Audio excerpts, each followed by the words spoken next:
നമുക്കിന്നൊരു അടിപൊളി പറക്കുന്ന പൂമ്പാറ്റ ഉണ്ടാക്കിയെടുക്കാം. അധികം താമസിപ്പിക്കുന്നൊന്നുമില്ല. എങ്ങനെയാ ചെയ്തെടുക്കേണ്ടതെന്ന് പറഞ്ഞുതരാം. ഇഷ്ടമുള്ള കളറിൽ ഒരു പേപ്പർ എടുത്തിട്ട് അത് നടുക്കിൽ നിന്നും മടക്കിയെടുക്കണം. എന്നിട്ടൊരു നല്ല ഭംഗിയുള്ള പൂമ്പാറ്റേനെ വരച്ചെടുത്തിട്ട് അതൊന്ന് കട്ട് ചെയ്തെടുക്കണം. പിന്നെ ചെയ്തെടുക്കുന്ന സമയത്ത് പൂമ്പാറ്റ ഒരുപാട് ചെറുതായി പോകാതിരിക്കാൻ ശ്രദ്ധിക്കണം.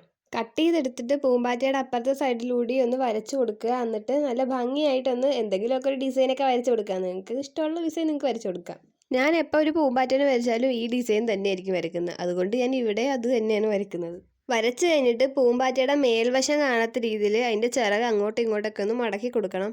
ഇത് ചെയ്ത് കഴിഞ്ഞാലേ നമ്മുടെ ഈ ഒരു പറക്കുന്ന സംഭവം വർക്കാവത്തുള്ളൂ. അത് കഴിഞ്ഞ് സാധാ ഒരു പേപ്പർ എടുത്തിട്ട് സ്ട്രോ പോലെ ഒന്ന് ചുരുട്ടിയെടുക്കണം. എന്നിട്ട് അതിൻ്റെ ഒരറ്റത്തൊന്ന് പ്രസ് ചെയ്ത് കൊടുക്കണം. എന്നിട്ട് നമ്മുടെ പൂമ്പാറ്റയുടെ നടുക്കായിട്ടൊരു വെട്ടിട്ട് കൊടുക്കണം. ഒരു ചെറിയൊരു കട്ട് ചെയ്ത് കൊടുക്കണം ചെറുതായിട്ട്. എന്നിട്ട് നമ്മൾ നേരത്തെ ചുരുട്ടിയെടുത്ത പേപ്പർ അതിൻ്റെ ഉള്ളിൽ കൂടി ഒന്ന് ഇറക്കി കൊടുക്കണം. വെറുതെ ഇറക്കി കൊടുത്താൽ പോരെ, അതിൻ്റെ നടുക്കിൽ പശ തേച്ചിട്ട് നന്നായിട്ടൊന്ന് ഒട്ടിച്ചെടുക്കണം. അത് പിന്നെ അനങ്ങരുത്, അതുപോലെ ഒന്ന് ഒട്ടിച്ചെടുക്കണം.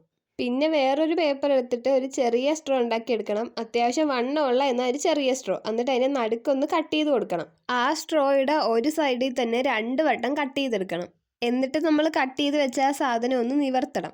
നന്നായിട്ടൊന്ന് നിവർത്തി കൊടുക്കണം. എന്നിട്ട് നമ്മൾ ഇപ്പോൾ ഉണ്ടാക്കിയെടുത്ത സാധനം നേരത്തെ ഉണ്ടാക്കി വെച്ച ബട്ടർഫ്ലൈയുടെ ആ സംഭവത്തിൻ്റെ ഉള്ളിൽ കൂടി ഒന്ന് കയറ്റി കൊടുക്കണം. എന്നിട്ട് നമ്മൾ ആ സ്ട്രോയുടെ അറ്റത്ത് നിവർത്തി വെച്ചിട്ടില്ലേ, ആ 2 അറ്റത്തും പശ തേച്ചിട്ട് ഒട്ടിച്ചു കൊടുക്കാം. അതൊന്ന് ഒട്ടിച്ചെടുത്ത് കഴിഞ്ഞാൽ നമ്മുടെ പറക്കുന്ന പൂമ്പാറ്റ ഇവിടെ റെഡിയാകും. ഇതേ മെക്കാനിസത്തിൽ നമുക്ക് ഫ്ലവറും ചെയ്തെടുക്കാൻ പറ്റും. ഒരു ദിവസം നമുക്ക് അതും ചെയ്ത് നോക്കാം.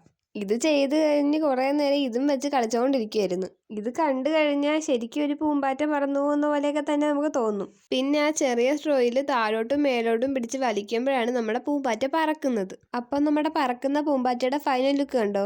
കുട്ടികളൊക്കെ ഉള്ള വീടാണെങ്കിൽ ഇത് ചെയ്തു കൊടുത്ത് അവർക്ക് എന്തായാലും ഇഷ്ടപ്പെടും. എങ്ങനെയുണ്ട് ഗായ്സ് പറക്കുന്ന പൂമ്പാറ്റ? നിങ്ങൾക്ക് ഇഷ്ടപ്പെട്ടാലും ഇല്ലെങ്കിലും എന്തായാലും കമൻറ്റിൽ പറയാൻ മറക്കണ്ട. പിന്നെ പൂമ്പാറ്റനെ ഇഷ്ടപ്പെട്ടുള്ളവർ എന്തായാലും ചെയ്ത് നോക്കാനും മറക്കണ്ട.